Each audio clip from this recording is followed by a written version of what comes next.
Hola a tothom, em dic Jessie Maura i us dono la benvinguda al curs de català de sèrie. Avui veurem el verb, però abans de començar us en recordo que podeu subscriure-vos al canal, que podeu activar la campaneta perquè us avisin cada vegada que pugi un vídeo. I si us agrada el contingut del vídeo, podeu donar like aquí sota o comentar. Si esteu preparats, comencem! El verb és la part més important d'una oració i es poden classificar en dos grans grups, regulars o irregulars. Saber si un verb és regular o irregular és indispensable per a poder conjugar-lo correctament. Per això hem d'analitzar la seva forma infinitiva, és a dir, hem d'analitzar la seva forma sense conjugar. Així és com el trobem al diccionari. Els verbs en la seva forma infinitiva poden acabar en AR i ser de la primera conjugació, com cantar, en ER o RE i ser de la segona conjugació, com tema o perdre, o acabar en IR i ser de la tercera conjugació, com dormir. Al final sempre estic gravant i sempre em passa alguna cosa. Avui he aconseguit organitzar la meva vida per poder gravar aquest vídeo i que tinc un helicòpter donant voltes. No sé per què, que fa un soroll, o sigui que estic esperant a que l'helicòpter se'n vagi per poder gravar. I no se'n va. No, és que sempre passa alguna cosa per poder gravar. És terrible. Molta gent diria que l'univers no vol que jo tingui un canal de YouTube o no sé què. Tots aquests verbs són regulars i ens poden servir de model. Prenem d'exemple la paraula cantar. Si analitzem la seva estructura, veiem que té dues parts. Per una banda tenim cant i per l'altra banda tenim ar. Com trobem aquestes dues parts? Bé, a la forma en infinitiva hem de treure les dues darreres lletres de la paraula, en aquest cas AR. I em queda cant per una banda i ar per una altra. A partir d'ara em posaré una miqueta tècnica i semblarà com molt difícil el que us estic explicant, però ja veureu que en realitat no és difícil i que té sentit que us expliqui tot això, sí? Una miqueta de paciència, sisplau. Bé, tenim el verb cantar dividit en dues parts. Cant per una banda i ar per una altra. Bé, la primera part, en aquest cas cant, es diu arrel i ens dona tota la informació semàntica de l'oració. Això què vol dir? Que, entre cometes, ens dona la informació que fa el subjecte. O sigui, cant ens diu que el subjecte està emitint sons melòdics amb la gargamella. No sé quina és la definició de cantar, però bé. En teoria seria això, sí? La segona part, en aquest cas AR, ens dona informació gramatical. Si tenim només el verb en infinitiu, no tenim informació gramatical perquè no està conjugat.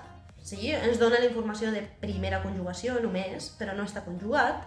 Però si estigués conjugat, ens donaria la informació de temps, de persona i de nombre. Per exemple, si tinc jo canto, la O, o sigui, cant és l'arrel, queda inflexible, la O ens dona la informació de primera persona singular, jo, i que estic fent això en present. Sí? Ara estic cantant, canto.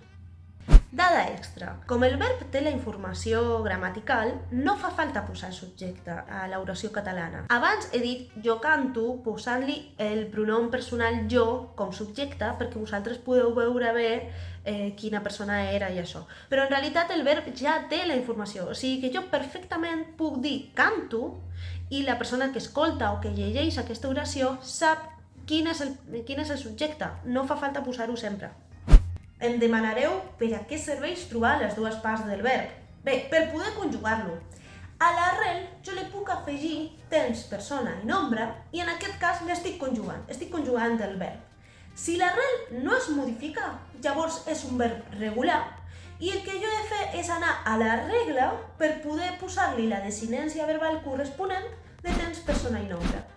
Tots els verbs de la mateixa conjugació, per exemple, cantar, com estàvem fent, és de la primera conjugació. Si són regulars, tots segueixen la mateixa regla. Per això es diuen regulars. Per exemple, el verb cantar en present indicatiu és jo canto, tu cantes, ell, ella, vostè canta, nosaltres cantem, vosaltres canteu, ells, elles, vostès canten. Com podem veure, la part de l'arrel no s'ha modificat, llavors podem assegurar que cantar és un verb regular. Això significa que tots els verbs de la primera conjugació, és a dir, tots els verbs que acaben en AR, Es poden conjugar el present d'indicatiu exactament igual que cantar.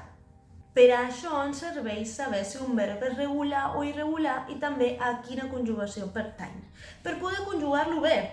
Si jo tinc un verb acabat en AR, com cantar, i jo sé que és regular, el que he de fer per conjugar-lo és separar l'arrel de la desinència, agafo qualsevol altre verb de la mateixa conjugació, en aquest cas seria de la primera conjugació, i copio la mateixa desinència verbal que l'altre verb en el que jo estic conjugant.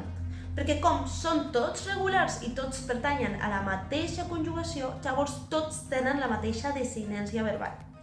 El verb que jo agafi per poder copiar es diu verb model, però pot ser qualsevol verb que sigui regular de la conjugació que jo vull. En aquest cas, cantar ens està servint de model. Qualsevol verb regular pot servir de model. La idea és que t'aprenguis el que et sigui més senzill per tu, i ja està, que utilitzis sempre aquest verb de model. Dades importants a tenir en compte. Us heu de recordar que la R final no es pronuncia. Llavors, tots els verbs que acaben en infinitiu en R, la R no es pronuncia, s'ha de pronunciar fins a la vocal. Com cantar, dormir, anar, llegir, i així podem seguir hores. Tots els verbs de la primera conjugació són regulars, excepte anar i estar. Gairebé tots els verbs de la segona conjugació són irregulars, o sigui que, desgraciadament, no podem fer servir aquesta idea de verb model i copiar i ja està.